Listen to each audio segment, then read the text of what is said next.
Well, I get to welcome everybody here today. We have venues lined up from New England to Honolulu, Hawaii, with residential real estate professionals all over the country coming together with Annie Mac Home Mortgage for our one-of-a-kind National Lunch and Learn League.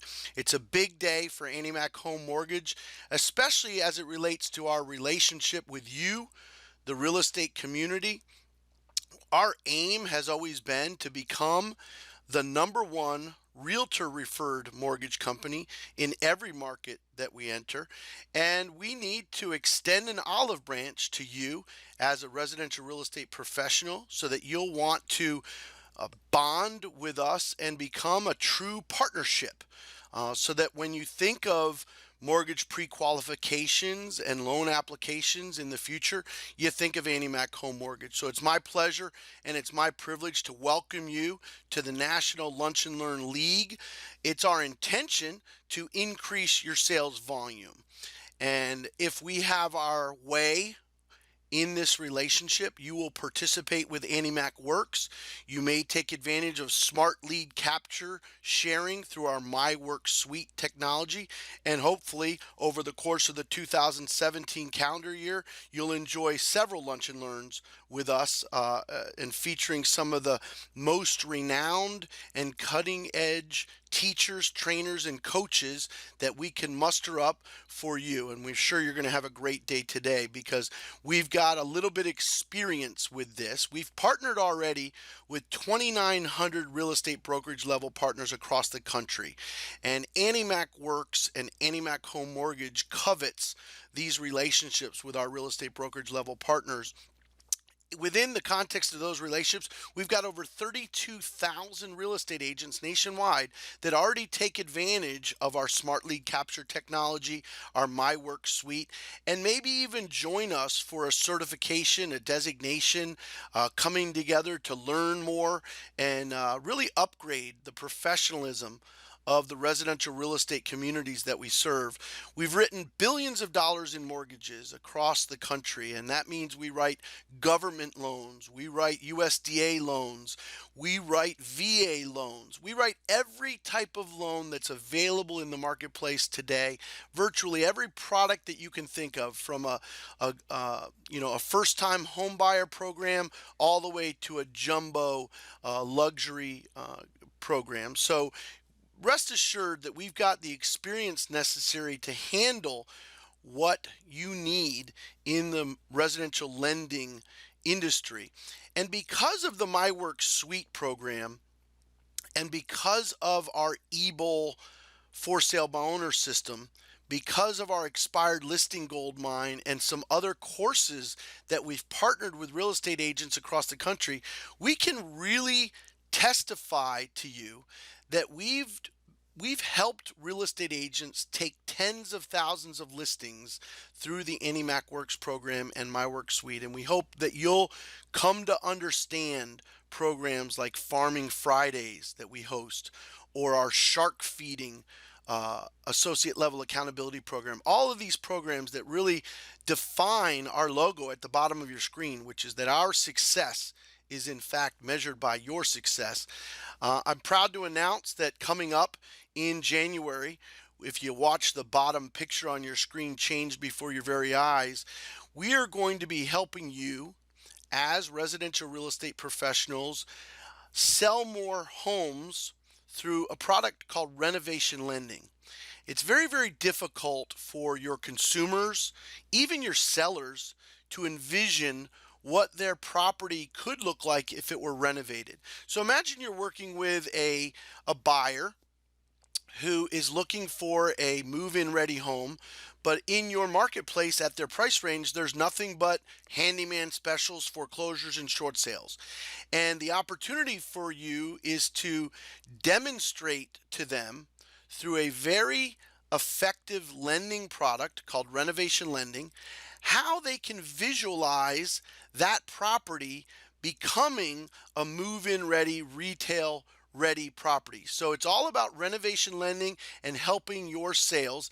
If you look at the top right hand corner of your screen, AnnieMac Home Mortgage is inviting you to participate in a formal certification that we will certify you as a renovation lending specialist.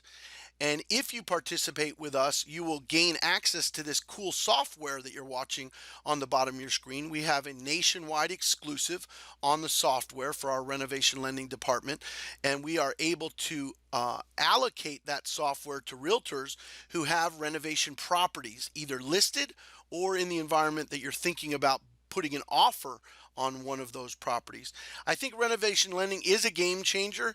I invite you to consider coming to the certification on January 23rd and 25th. Your host mortgage professional has the information about it. But if we have our way, our renovation lending certification will help you list more property, help you sell more property, help you finance handyman specials. Remember the day where only a cash buyer could purchase a foreclosure or a handyman special, and really to achieve expert status. Even when you're going on a listing appointment, you feel more expert. You feel that guru status that really gives you the confidence to go into any selling situation. So we invite you January 23rd and 25th. It's a two-part series to gain your renovation lending certification with AnnieMac Home Mortgage. So you learned a little bit about AnnieMac Works, and you learned a little bit about My Work Suite, just enough to whet your appetite to want you to learn more about us. But before we go on into the course, AnnieMac Home Mortgage is the sponsor, and I want to answer a question that must be present in some of your minds, and that would be, why is AnnieMac? Why should AnnieMac be the number one mortgage company that I think of when I have a pre-qualification, a loan application, or I need some financial consultation with a buyer or even a seller that I'm working with? And why do so many realtors trust AnnieMac Home Mortgage nationwide? The first reason starts at the top. Joe Panabianco, Ryan Kuby, Vincent Gui, Christine Beckwith, all of the executive team at AnnieMac Home Mortgage have created an environment and a culture that attracts the very, very best in the mortgage lending business. They provide hundreds and hundreds of mandatory training hours for every mortgage professional that ever comes on board with this great company. And they really hold their people to a very, very high standard of knowledge, expertise, professionalism, and maybe most important, the courtesy of treating people the way that they would want to be treated. So I think the first reason that AnnieMac Home Mortgage should be the number one mortgage company that you think of is their people. The second reason is what I said earlier. Virtually every product that's available in the mortgage lending industry today is available through AnnieMac Home Mortgage. We are a direct lender. We have our own underwriters. We process the files in-house, and we do service a good percentage of the mortgages that we sell. So in fact, we're a direct mortgage lender. That means we can get things done a little quicker and a little expedite things more aggressively than, say, a broker or someone else you may be able to work with. And the last big P is the process. I want to tell you that the Fortune 500 caliber processing that AnnieMac Home Mortgage implements on your loans is nothing short of extraordinary. There is a very, very concerted effort and a very structured environment where your loans are analyzed in a scenario desk by several underwriters before submission. They can then take it through submission, deal with variables in the mortgage lending world like TRID and the new disclosure laws, get it right through and expedite it as fast as possible through our Fortune 500 caliber processing. And I was a realtor for 30 years, okay? And I want to tell you, I've sold residential real estate at a very, very high level, hundreds and hundreds of houses a year. And my favorite thing about AnnieMac Home Mortgage is what I refer to as total transaction transparency. What that means is that they're going to give you access to everything that you're legally allowed to see about the mortgage process on your smartphone. So now, for the first time in the history of the mortgage lending industry, realtors have access real time. Look at that little icon on the bottom right hand side of the smartphone with all those other apps, and it says AnnieMac Home Mortgage's app. That app, if you install it on your phone, is going to feed you push notices at different benchmarks when your loan is being processed. So, of course, you can still call your loan officer. Of course, you can still call his processing assistant. Of course, you can still call the branch manager to if you're worried about where things are on a loan. But think about the technology that makes these push notices and benchmark notices accessible on your smartphone, and take a look at a login that is accessible to you through the App Store, free from any charge, where you can now go in with the eyes and ears of the mortgage company and access total transaction transparency. For example, if your consumer's dragging their feet on certain documentation, you're aware of it. If their appraisal comes in a few dollars off the mark, you're aware of it immediately.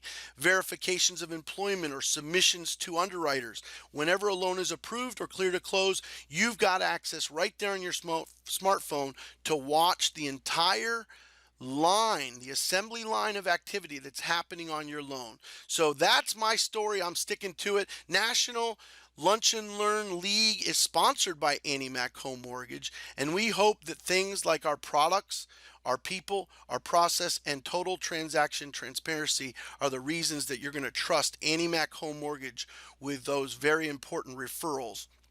So on to it. Mr. Sean Modry is a personal friend of mine. He resides in Boulder, Colorado, runs a great company there called Steps. And he's been a REMAX Hall of Fame member. He's been a Keller Williams heavy hitter, big time top producer with that organization.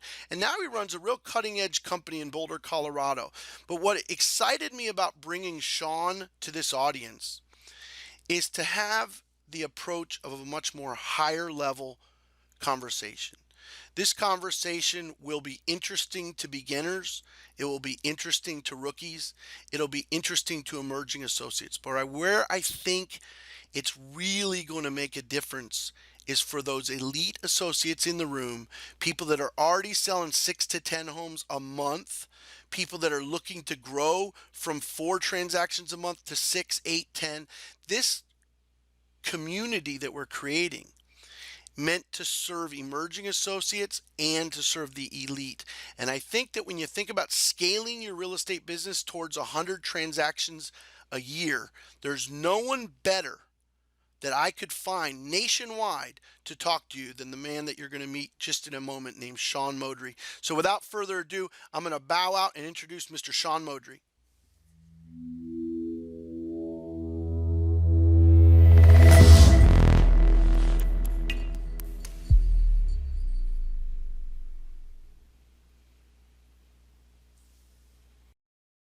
Thank you, Russ, for having me on the National Lunch and Learn for Annie Mac Mortgage. And I want to thank all of you for taking the time out of your busy schedules for this opportunity to learn. I believe learning is the greatest thing that we can do in life, and to take the time out of your business to focus on how can you learn something new to perform at a higher level and to achieve your goals is just outstanding. And I just want to thank each and every one of you for coming today. So I'm going to go quickly today. I don't have a lot of time, and I want to make sure that I'm serving your time well.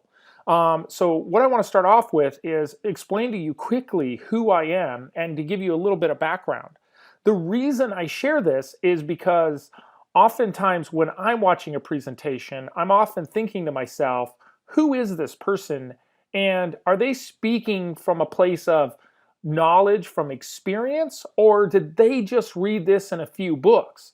Not that people that read things in books and regurgitate can't be great teachers and coaches. Just someone who has been there and done that, in my mind, has a little more weight and a little more validity. I sold homes for over 15 years in Denver, Colorado. I started at the age of 21, and in my first year, I sold 72 homes. I was featured in REMAX Hall of Fame at the age of 24. At the time, they had told me I was the youngest person to ever have achieved the Hall of Fame of $1 million in gross commission income by that age. Yet, since then, I have met many people who have beaten that time themselves. I was featured in Realtor Magazine 30 Under 30 in 2002. I had sold over 3,000 homes in my career. In 2011, I was featured as the fastest growing real estate office in the nation. I was running that company. And it was then also the number one commercial real estate office for the franchise I was working at the time. Today, I have co founded a company in Boulder, Colorado called Steps Real Estate. And we felt that there's a missing element in the real estate brokerage model today. And we felt through Steps Real Estate, we would have the ability to kind of create a company and a brand around the way we see real estate being managed. We were recently filmed on a reality TV show called Buying Boulder. And if you want to check it out, it's buyingbouldertv.com, where it shows my partner Kevin and I and the challenges of selling real estate in one of the most competitive real estate markets in the country, Boulder, Colorado. It's truly entertaining, and I hope you take the time to look at it. My goal for you is that you have a happy, productive, fulfilling life and business. And really a business that you can be proud of. Something that you could look back and say, hey, I invested 5 years, 10 years, 15 years of my life into this, and all of it was completely worth it. And by being here today, I hope to expose you to a different way of thinking about your practice and your business to help you achieve a higher level of success than you ever thought was possible. Now, when I start talking to people, here's the objections I get. These are the biggest obstacles. Now, some people might call these beliefs. Some people might call them limiting beliefs. Some people might call them limiting business beliefs. What I'd like you to do today is keep an ear out for these beliefs as you're listening to the presentation. Write these down. Number one belief is, I don't want to manage people. In business, we have to leverage ourselves. We have to create duplication of ourselves. That is the most challenging thing. The only way to do that is through three things. One is technology. Two is outsourcing, using somebody else that is not an employee. Number three is hiring an employee. And those are the three ways that we create leverage. Managing people is one of those ways. Number two is I don't need or want a big business. I'm not going to show you how to build a big business, a real estate team that has 15 members on it in order for you to sell 100 homes a year. I'm not going to share with you that technique today. What I'm going to share with you is how to build a profitable business, not a big business. Yet, big isn't bad, and big isn't something you should be afraid of or ashamed of. I also hear the belief of, I don't need or I don't want money, or I'm not in this for the money. You know, I personally can appreciate that because I'm not in it for the money either. I never have been. Well, in my 20s, I was in it for the money. Today, I'm not. Today, I'm in business to challenge myself and to create opportunity for other people. And I hope that you think of ways for you to grow your business and challenge yourself because money isn't evil. The love of money may be evil, but what I believe is that money follows intention. Money is a byproduct of business. And what does money do? Is money creates opportunity. Write that down. Money creates opportunity. And opportunities is what creates happiness. And we all want opportunities.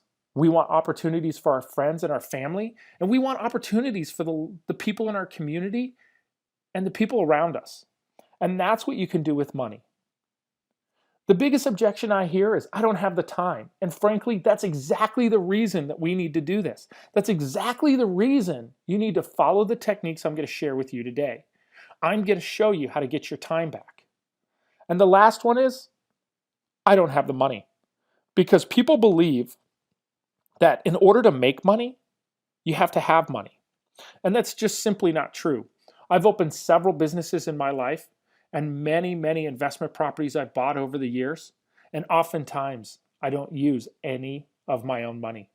In fact, teaching you how to build a business slowly and logically and thoughtfully, you will have the money to invest in your business. You will have the money to achieve the things that you need to achieve. because money follows intention. Next, I'd like to share with you what I call the success trap, and anyone who has achieved success has run into the trap. The way I see business is there's basically three departments. You have promotions, who drives leads and interest to the business. You have sales and service, which is the part of the business that follows up on the leads. They do some lead generation themselves. They give presentations, present contracts, set expectations, and manage the expectations that were set. And then you have delivery and management, which is what did you sell? So when you sell something in real estate, you're selling a listing contract, which is a contract that says that you're going to deliver upon a marketing schedule or a marketing plan. You sign a contract, an agency agreement, which says that you're going to provide a level of expertise to them and negotiations to them to allow them to achieve their goals and their dreams. So in real estate, it looks like this. We get out and we begin promoting ourselves. We start talking to our friends and families and marketing our business. We have follow-up relationships with our past customers that have bought and sold with us in the past. And then we provide events in order to give them an opportunity to come visit us, right, and see us face to face. And this is our promotions department. And then sales and service is us doing appointments, meeting with them, giving presentations, either listing presentations or agency presentations. And we're presenting contracts, but not purchase to buy and sell contracts, but agency contracts to get them to commit to working with us. The actual contract of buying a home or selling a home is part of our delivery and our management. It's what we're selling them is our ability to write a contract for them and to service and negotiate that contract to get them to a successful sale at the end. That's part of our third division, which is delivery and management. So this is the process that every real estate agent follows. In fact, this is the market sales cycle of a real estate agent. The challenge is with real estate is our sales cycle is so long. In real estate, our sales cycle is 30 or 45 days or sometimes as long as 120 days. So what we end up having to do is in the middle of a sales cycle, we have to begin to promote ourselves again in order to obtain another client. And then in the middle of helping that client, we have to jump back to delivery and management. And we're literally task shifting sometimes throughout the day or sometimes even within the same hour of the day. And then we have to jump back in order to go do a presentation, and we begin to get worn out because then we know if we don't get back to generating business and our business is going to suffer and ultimately fail.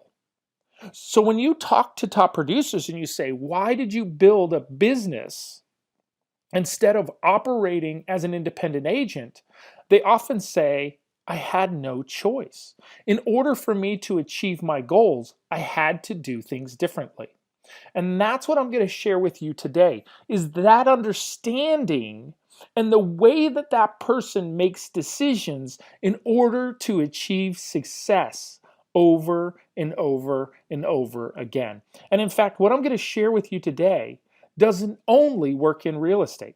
This will work in any business that you own or manage. Let's get started. So today, we're going to understand the true issues that face a real estate agent. We're going to go over the organizational model of what it would look like to run a business that produces 100 transactions a year consistently, year over year over year over year. We're going to also talk about the way to set up your lead generation models and the decisions that are made around those. Let's get started. So first is understanding the true issues of a real estate business. Now, in order for you to understand these, first, I need you to understand how I define the business. Because if you can understand the way that I look at the business, I think it will help you understand the errors in some of the decisions that many agents make that are holding them back from achieving a higher level of success. Number one, the way I define an agent is somebody who's solely responsible for completing all the tasks to run the business. In fact, I've identified over 27 different tasks that have to occur in order to run the business. 2 is practice. This is someone who has one or more people to help them or assist them with the task to run the business. So this could be somebody who's outsourced, somebody who might have a buyer's agent who is going to go show homes, that's outsourcing your showings. You might have a transaction coordinator, and that's somebody who's outsourced to help you with your paperwork. Now, this is a practice no different than a law firm or a chiropractor. I want you to think about a practice as any time that the lead person, the agent, the doctor, the chiropractor, the attorney, doesn't show up to work, their income stops. Their income literally stops coming in because the income of the business is solely dependent on them running and generating business. Now, we see this all the time when people say that they own a real estate brokerage, and yet if you remove their income from the brokerage does not have enough money to stay profitable. They are not running a brokerage, they are running a practice. So the third piece that I'd like to share with you is a business. In a business, roles and responsibilities are the business. It's the processes that are the business. So roles and responsibilities are clear and defined. No one or unique person is required to operate the business, including you. See, most of the time, as an agent in a practice, it's built around the agent's ego and the agent's need and desire to feel worthy. The agents need and desire to feel like they're part of it or in control of it. And in fact, the way to get free your time is to remove yourself from the business. It doesn't mean that you're not part of the business. It doesn't mean that you don't have a role within the business. What it means is that the business can operate with or without you there. You don't need to be present anymore for the business to achieve income. And this allows you growth. This allows you time. This allows you the opportunity to think about where your business is going and how to grow your business in the most efficient and effective way possible. Now, real estate roles and responsibilities are as follows: sales, lead management. Okay, so this is managing the leads we have, following up on those leads, business marketing and managing the process of marketing the business management, which is your P&Ls, your profit and loss statements, your balance sheets, and what I call your KPIs. Your KPIs are your key performance indicators. Now we have lag KPIs and lead KPIs. A lag KPI is how many closings did you have this month? Closings are the result of other actions. They are not an action within themselves. So a lead KPI would be the physical action taken to achieve the next result. So I'll give you an example. A KPI can be number of dials made. Your second KPI could be number of people answered. Your third KPI could be a number of appointments set, number of appointments gone on, number of presentations set, number of presentations given, number of contracts signed, number of contracts that went under contract, number of closings, each of which is a KPI, each of which should be measured within your business on a consistent basis. Listing marketing is a process that is done as part of our service or our delivery of our business. It is not by itself marketing the business. We are delivering the marketing of the listing that we agreed to in our listing contract. Transaction management is simply that, managing the process for transactions, and then file management and post-closing systems, which is once the file has been done and closed, where does that lead go to ensure we do not lose touch and we remain top of mind. This is how I see the real estate roles and responsibilities. Because in order to achieve 100 transactions a year, I don't know anyone who can do this consistently by themselves. In fact, I have known and I've even coached agents that have achieved 100 transactions a year independently, okay, with some outsourcing, yet they don't do it consistently and to the level of the service that I require in my business, meaning service to the client that is consistent and effective over and over again. Because I want you to think about this. Referrals, referrals come from consistency. Because would you ever refer a company or another business that is inconsistent in what it delivers? In fact, the only reason you would ever refer somebody is because you believe that the product or the service that they're delivering is going to be consistent with the product and the service that you received the last time you were with them. So therefore, consistency drives referrals. Customer service comes from consistency. You cannot perform on 110% all the time, and agents that do will burn out and become inconsistent and thus driving down the referrals. Now, let's get into this. So here's your typical agent models, or what I call team models. So we have agent with assistant and or outsourced help. So this is typically an agent gets busy. They're doing 30, 35 transactions a year. They decide that they're going to hire somebody, but they don't really have a defined role for this person. They call them an assistant. It's kind of a catch-all. I need you to show a home. I need you to put a sign up. I need you to do my transaction management and get this contract sent over here. Everybody is responsible for everything all the time. Every single day is a panic. Every single day is like Groundhog Day, where you relive everything over again in this sense of unreliability and responsiveness. The second is partners. Partners is typically two dependent agents who are leaning on each other. Both might be top producing agents. I'm not saying that they're not successful. They might be two great agents. One is really good at marketing, and the other one might be great at handling the deals. One might be great at lead generation. The other might be great at customer service. But both of them are dependent on the other to provide what they don't have. The challenge with partners is decisions are made by who enjoys what versus what is needed to drive the business.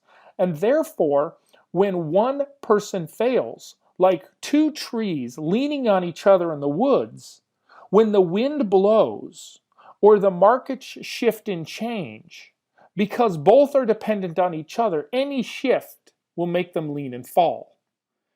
And typically, when this happens, people are hurt, people are let down, and people are disappointed. The third is what I call a group. A group is multiple licenses or people who are working together to share costs, resources, and expenses. Each person within the group is working toward an individual goal. There's typically not a strong leader or a defined leader. The challenge with a group is in a group with individual goals, each isn't willing to share a percentage of their income into a pool to grow the business as a whole. Meaning they may share to limit expenses, but they're not going to share to invest into the business to make the business big enough to support one or all of them. This is a group. The fourth is what I call the mini brokerage. The mini brokerage has a defined leader and multiple real estate licenses. This is typically what I call a dependent business model, where the defined leader's job is to help drive leads into the business. The other licenses then feed off of those leads in order to provide some basic income for them. Then their intention is that they're supposed to go out and generate more business that is then shared within the group. Their goal is typically a high unit number or a high volume calculation in order to achieve some type of reward or accolades for their business, with little or no care given back to the profitability of the business or the service level that they're providing. This is simply a brokerage inside of another brokerage. I define the business model as a business that exists to provide product or service to the customers. See, I believe that a business is here to serve the customer. The business is not here to serve me. If the business was just here to serve me, then I would sleep in every day. I would take off early every day. But when the business is here to serve a customer and the customer's needs, then it's very easy to answer the question, are we supposed to be open today? Does the customer's expectations have us open? If the answer is yes, then the business is open that day. If the business is here to serve me, it's, am I going to work today? Do I feel like it? If I feel like no is the answer, then the business is closed and the customers are not served. Can you imagine going to any business that's successful and walking in and grabbing the door and the door being locked and the note on the door that says, "We're closed today"? The owner didn't feel like coming to work. Yet how many real estate agents do we know that operate their business this way? Their business that's generating $100,000 and $200,000 a year, and yet they treat their customers with disrespect. A business has defined goals around profit and growth. Each individual has defined roles, and each role has measurable accountability.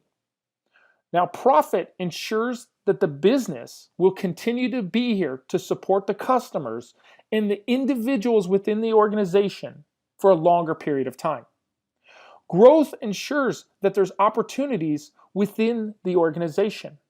One of the biggest challenges in leading people is to create opportunities. Because when you're leading people, and you have a talented person from within your organization that you have spent time, money, and energy developing this person, if you do not create opportunity for them, they will leave. Roles give individuals focus and the ability to excel for you. When these people have defined roles, they know how to win for you. Accountability allows the owner to measure the progress of the business. The owner is responsible for ensuring that the accountability and the business is achieving the goals that it set out to do. So let's talk about mindset for a minute, understanding that the mindset that got you to where you are right now, from 10 units to 30 units, it's about your individual skill level.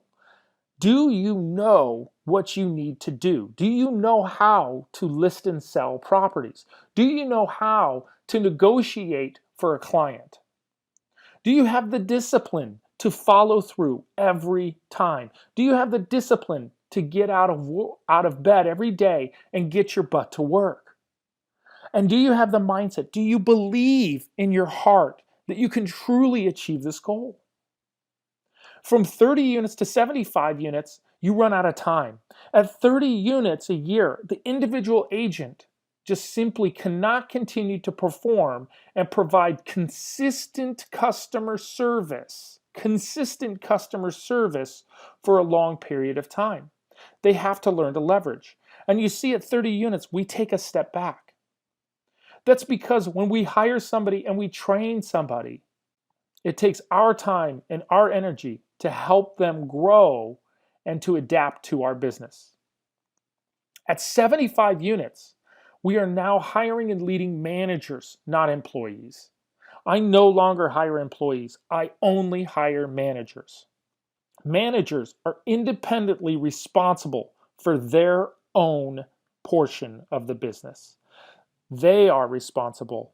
I'm not. Because if I hire employees, I'm only giving myself another job, a job of ensuring everything is done. With managers, We hold them to the results and the accountability of what is needed for the business to achieve its goals. At 100 units, you become the brand. You are no longer required to operate inside the business. The business is generating now enough revenue for you to provide yourself a good salary and to think about the direction that you want to go from here. You become the brand, not the deliverable. When you make a call to a client, it may or may not be you, but it's your vision, your standards, and your accountability that everybody within your organization is practicing at. The rules of an agent, individual agent, are mindset, skills, and discipline.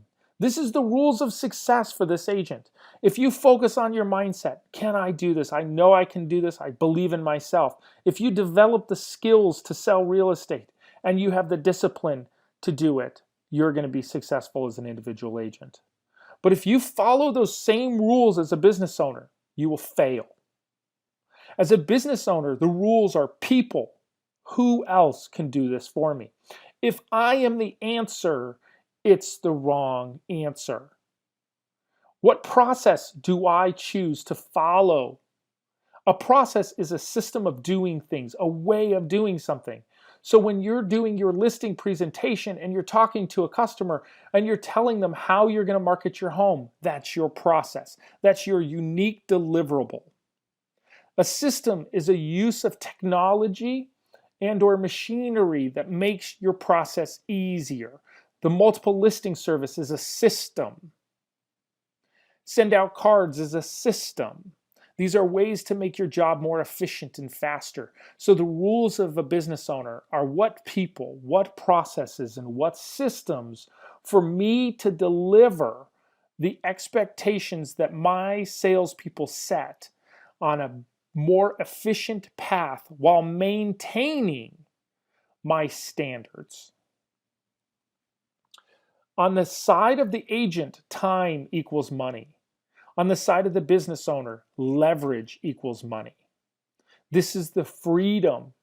This is what will allow you to own a business that's going to generate income for you, even when you're not there. Now, what is the organizational model that I speak of? Well, let's first talk about the organizational models that we typically see over and over in the real estate industry. These models that fail us over and over. Number one is the single agent model, where the agent is the center of everything. This is an egocentric model where they say to the client, I will do everything to help you.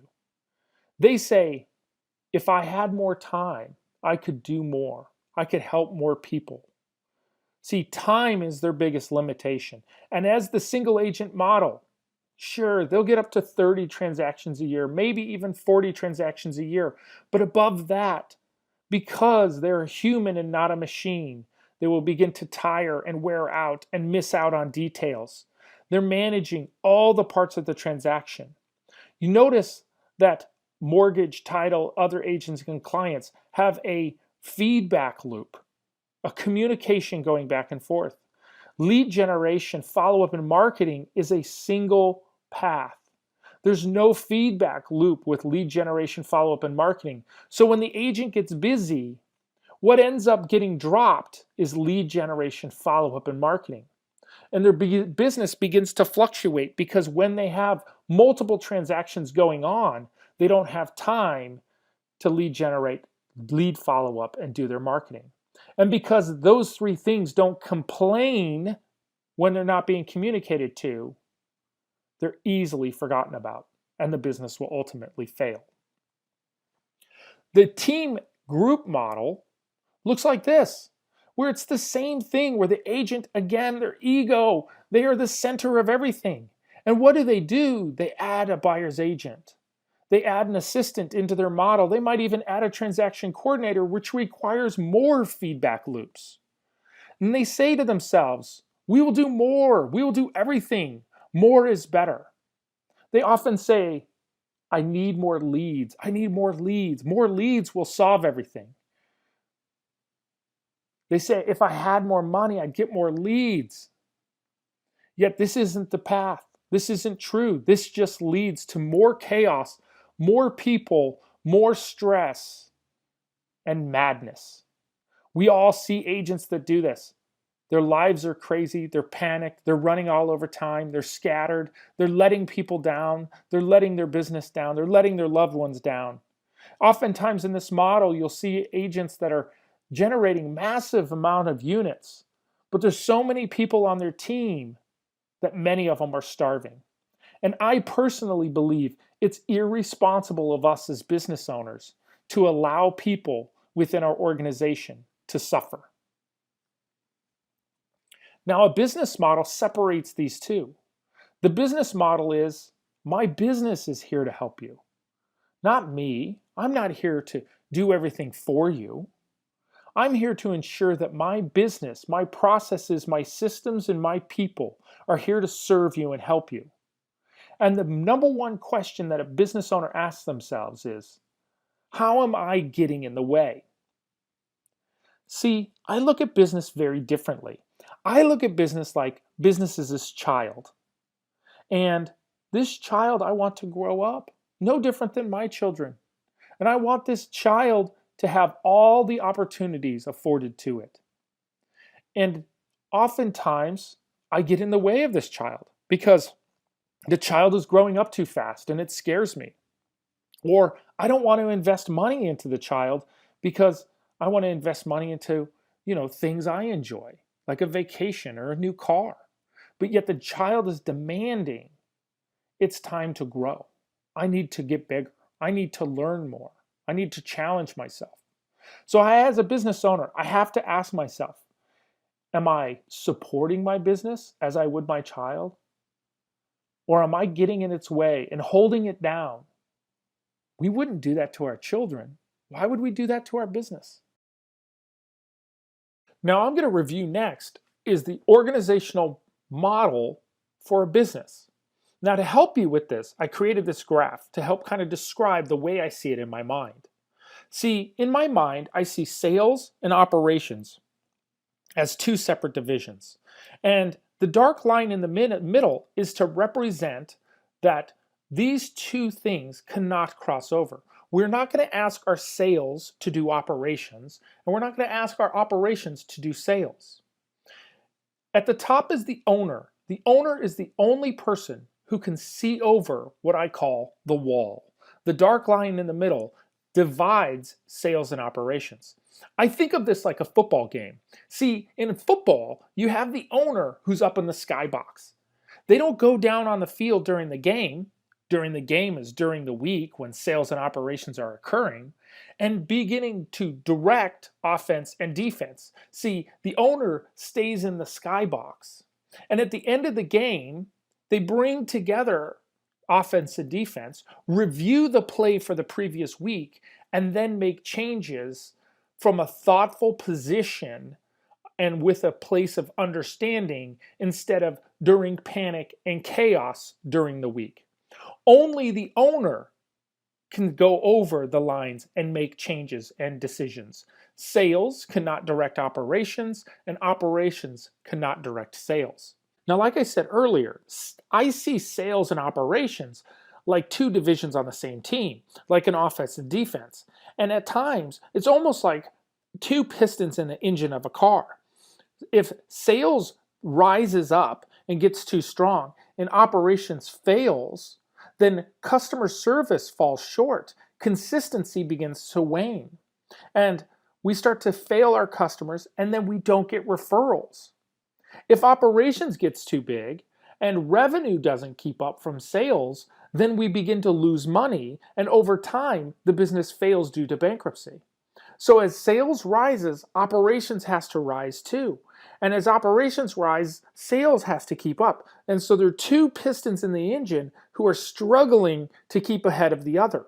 This is why oftentimes sales and operations are at odds with each other. The sales people are frustrated with operations. The operations people are oftentimes frustrated with the sales people. And in fact, That's often just how a successful organization feels. You, as the leader, need to keep the focus on the end goal in mind and to remind them all that this struggle is all part of the process of achieving the goal of the business and serving customers at the highest level. And when you can keep people focused on that vision and passionate and excited, they'll be happy and the business will be successful. Here's the organizational chart as I see it. We have the owner. Write this down. The owner is responsible for the vision. What direction is this organization going? The standards. At what level of service are we not going to go below? And the accountability to the standards and to the vision. That's your job as the owner. That's your number one focus as the owner, is to pay attention to the standards and the vision through accountability. Okay? Sales is your sales manager, your lead listing agent, your lead buyer's agents, and your telemarketing division all fall on sales. Operations is in charge of business management, business marketing, listing marketing, and file management. The owner also has the opportunity in this model to act as either the sales manager or the operations manager. There are different divisions, yet there are specific roles. Each role is a sales manager role, a lead listing agent role, a buyer's agent role, and a telemarketing role. On the operations side, there's a business manager role, a business marketing role, a listing marketing role, and a file management role. Each individual person can have multiple roles, and the owner can act as either a sales manager role or an operations manager role. But we cannot have the same person operate on both sides of the wall because it requires a different set of disciplines. See, oftentimes the owner will act as the sales manager and then also want to act as the operations manager.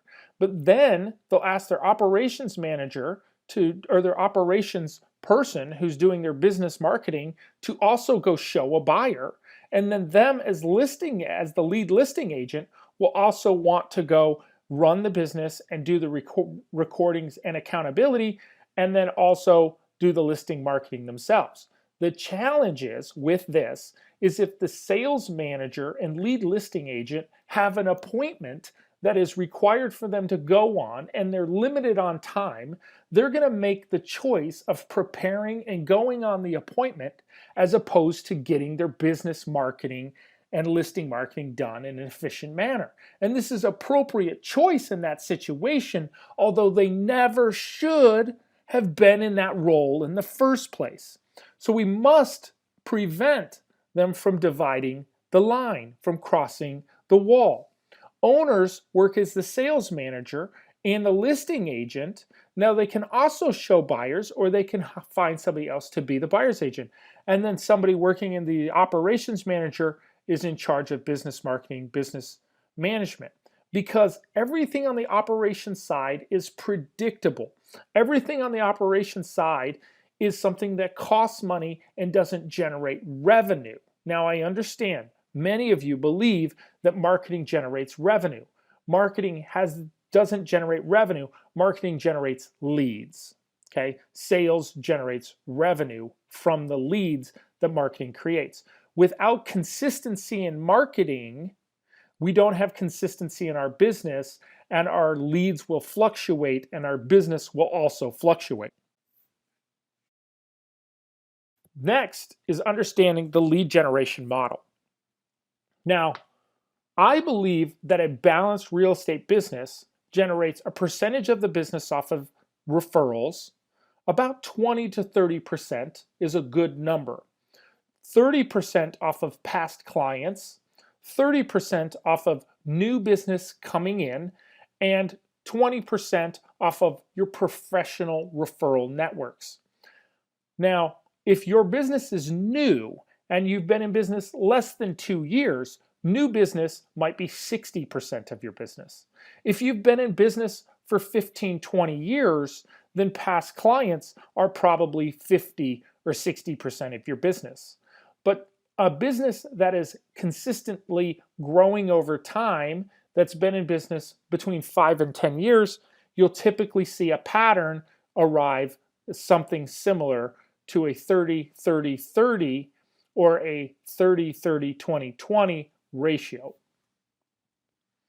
Now, let's talk about and understand the difference between goals, strategy, and tactics. People often get this confused, and if you can understand this, then lead generation will become very simple for you in leading your people to find creative ways to generate business consistently with things that they're willing to do.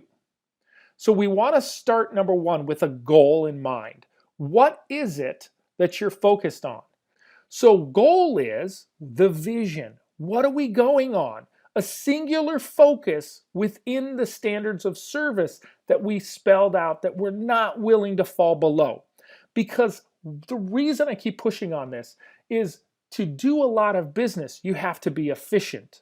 But efficiency and effectiveness work against each other. Oftentimes, when we're highly efficient, we're very ineffective. And when we're very effective, we're oftentimes very inefficient. We want to balance the efficiency with the effectiveness. We do not want to give up standards to get efficiency, okay? We do not want to lower our standards to achieve that. Strategies are the ideas or plans to achieve our goal. It's the overall way of doing something. Multiple strategies are required to achieve your goal.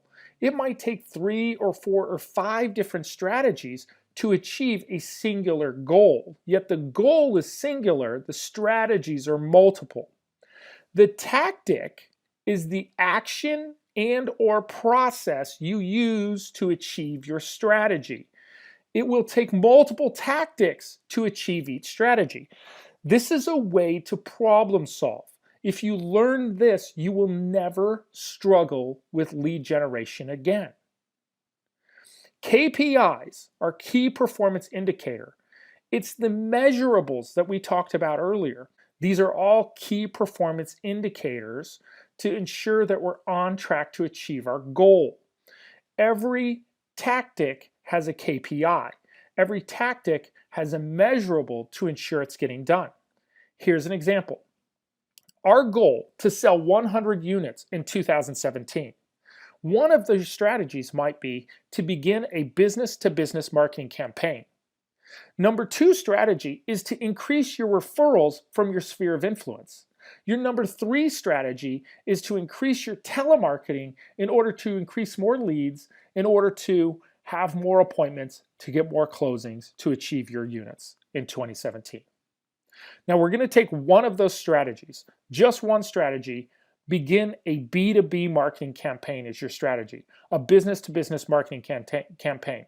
And you're going to choose 3 measurable actions that you can take consistently to achieve this goal. Action tactic number 1, contact local businesses. That's a measurable. You can measure how many times you called, you can measure how many people answered, and how many appointments that you set from calling your businesses. 2, create a promotional newsletter. You can 3, begin an exclusive networking group.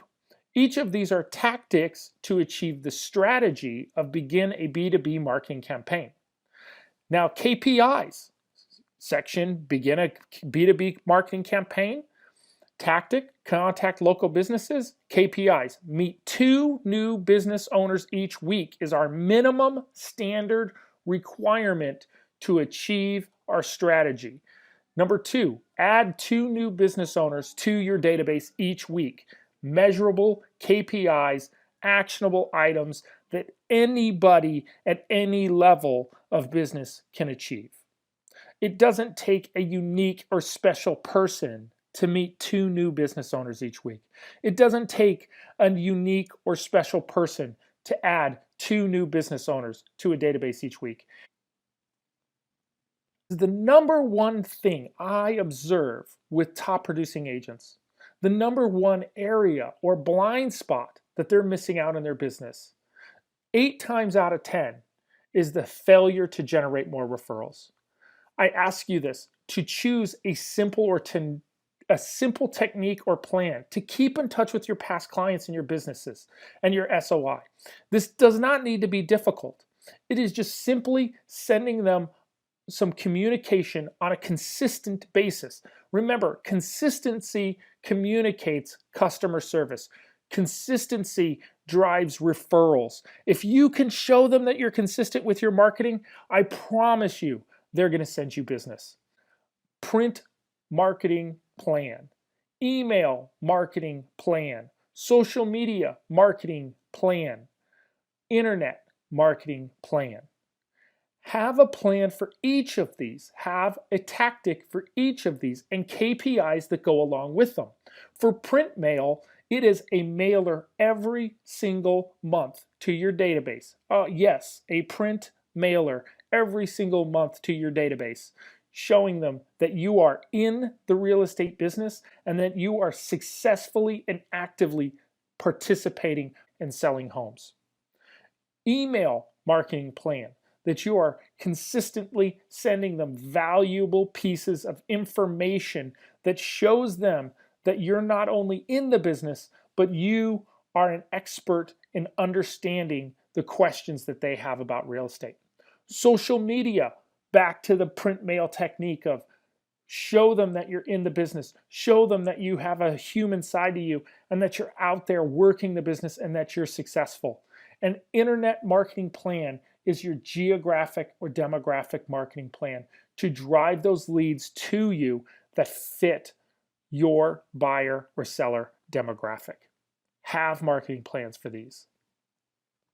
Now, as far as lead generation goes, the ability to go out and get leads, Annie Mac's Works program has multiple strategies for generating business. Every single one of these strategies works, or they wouldn't have put it on this program. There's no need for you to go out and find the secret bullet. It exists right here. Just take some time, review some of the different lead strategies plans that they have on their system for free to you. Choose some of the strategies. Write down the tactics that you're going to hold your business accountable to and hold your business accountable to those tactics until you get a result. Track everything. I actually have templates for capturing my ideas because sometimes I come up with a great strategy, but it's not the right time to implement it. I don't have the bandwidth right now, but I don't want to lose this information. Have a way to track that and keep that strategy for you for a later date when you're ready to implement it. Have a way of tracking the decisions that you're making. One of the greatest proverbs is, before you tear down a wall, know why that wall was built. When you make a decision in your business, you made it for a reason.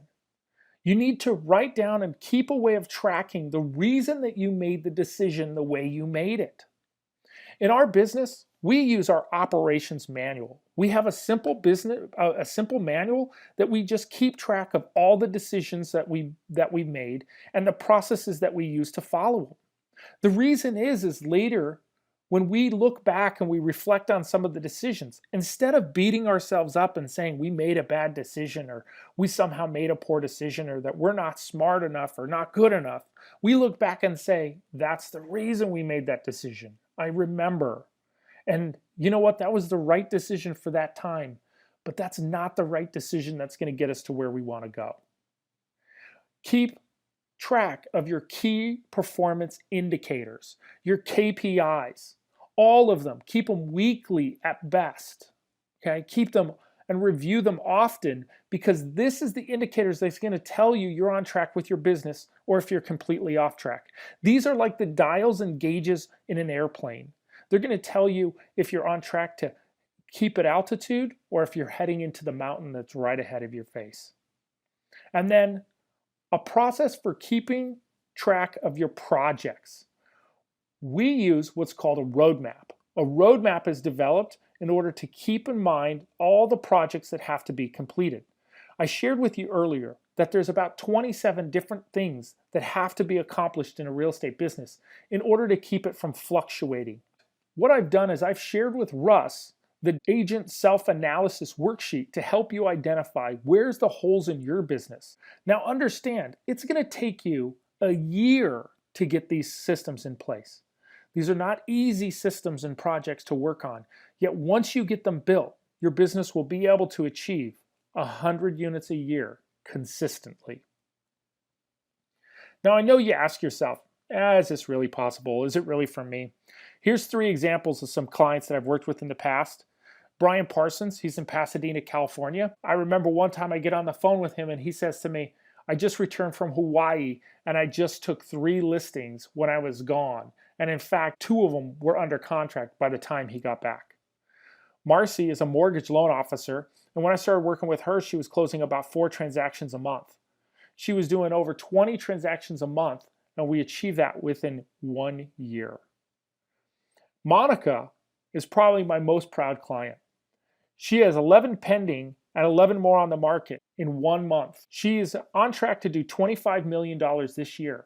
And next year, her goal is to achieve the same $25 million while decreasing her time and her involvement within her business, but maintaining profitability. Now that's a goal I can get behind. This process, it's like learning to ride a bike for the first time, or you expose yourself to some new information. You're going to go out and you're going to need to get onto the Works program, and you're going to need to learn some new lead generation techniques. One lead generation technique is not going to be enough to achieve 100 transactions next year. You're going to need to have multiple techniques.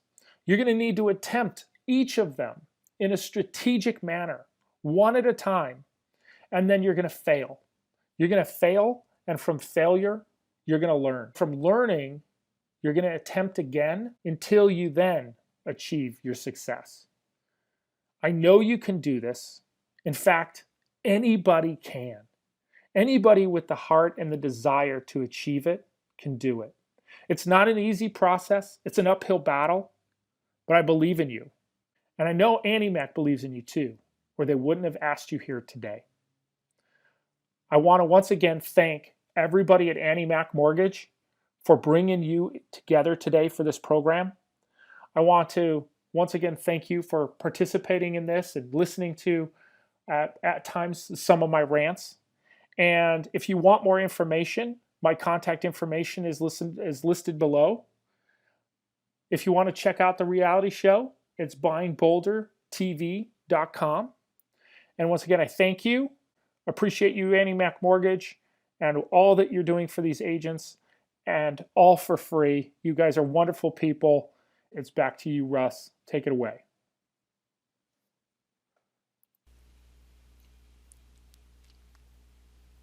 Wow, thank you, Sean. I can tell you that I personally sat through the entire thing and I feel like I was drinking from a fire hose at some points. The information was coming so fast and so furious, and it was such a high level conversation about building a business instead of just being a residential real estate agent or even a practitioner, as you referred to it. And I hope that the audience and our venues across the country appreciated it as much as I did.